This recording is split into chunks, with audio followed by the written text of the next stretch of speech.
भोजन एक दिन तक टिकता, पानी 1 घंटे तक टिकता, लेकिन विद्या जीवन भर टिकती है। वेद ना मानने वालों के बच्चे जावेद और नावेद बनेंगे, इसलिए हम वेद परंपरा को आगे बढ़ाने के लिए बागेश्वर धाम पर गुरुकुलम खोले। बागेश्वर धाम के बाबा पंडित धीरेन्द्र कृष्ण शास्त्री एक बार फिर अपने बयान को लेकर चर्चा में हैं। इस बार उन्होंने हिंदुत्व, सनातन परंपरा और वेदों को लेकर बड़ा और सख्त संदेश दिया है। जयपुर दौरे के दौरान मीडिया से बातचीत में धीरेन्द्र शास्त्री ने कहा कि सनातन परंपरा में वेदों का स्थान सबसे अहम है और जो भविष्य में वेदों को नहीं मानेगा उसकी आने वाली पीढ़ी अपनी पहचान खो देगी। सुनिए वो क्या बोले हैं।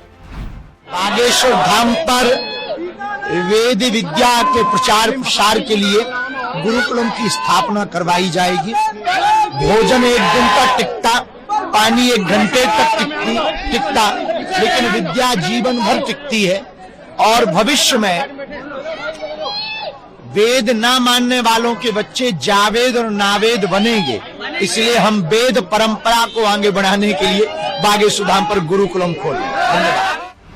पंडित धीरेन्द्र शास्त्री ने साफ शब्दों में कहा है कि वेद केवल धार्मिक ग्रंथ नहीं है, बल्कि जीवन को दिशा देने वाले आधार हैं। उन्होंने कहा कि भोजन कुछ वक्त के लिए पेट भरता है, पानी थोड़ी देर तक प्यास बुझाता है, लेकिन ज्ञान ऐसा धन है जो जीवन भर साथ रहता है। इसी सोच के साथ बागेश्वर धाम में अब एक नया कदम उठाया जा रहा है। धीरेन्द्र शास्त्री ने ऐलान किया कि बागेश्वर धाम में वेद विद्या को बढ़ावा देने के लिए एक गुरुकुल की स्थापना की जाएगी। उनका कहना है कि इस गुरुकुल के जरिए आने वाली पीढ़ी को वेदों, सनातन संस्कृति और भारतीय परंपराओं से जोड़ा जाएगा, ताकि युवा अपनी जड़ों को समझ सके और अपनी पहचान को मजबूत कर सके। अपने बयान में उन्होंने ये भी कहा कि जो समाज वेदों से दूर होता चला जाएगा वो अपनी सांस्कृतिक पहचान भी खो देगा।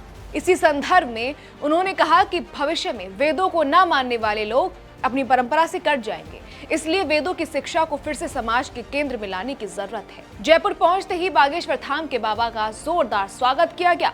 बड़ी संख्या में समर्थक उन्हें देखने पहुंचे और जय श्री राम और बागेश्वर बाबा के जयकारों से माहौल गूंज उठा। इस दौरान धीरेन्द्र शास्त्री ने कई लोगों को आशीर्वाद भी दिया और कुछ देर तक समर्थकों से बातचीत की। इतना ही नहीं, इस मौके पर उन्होंने युवाओं को खास संदेश भी दिया। धीरेन्द्र शास्त्री ने युवाओं से अपील की कि वे हिंदू धर्म और सनातन परंपरा को केवल नाम के तौर पर नहीं बल्कि गहराई से समझें।